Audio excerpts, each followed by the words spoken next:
ভারতে কমপক্ষে ৩০০টি bank cyber হামলার শিকার হয়েছে। পিটিআই এর তথ্য মতে ব্যাংকগুলিতে সিএজ টেকনোলজির পরিষেবা ছিল। র্যানসমওয়্যার সফটওয়্যারটি ওই সিএজ টেকনোলজিতে আক্রমণ চালায়, ফলে পরিষেবা পুরোপুরি ভেঙে পড়ে।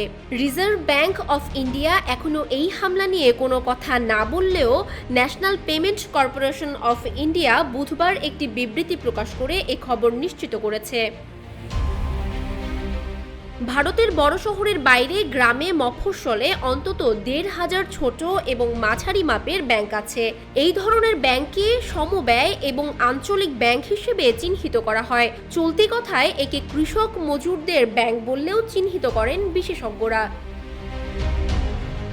বুধবার যে সাইবার আক্রমণ হয় তাতে এই ব্যাংকগুলোই ক্ষতিগ্রস্ত হয়েছে।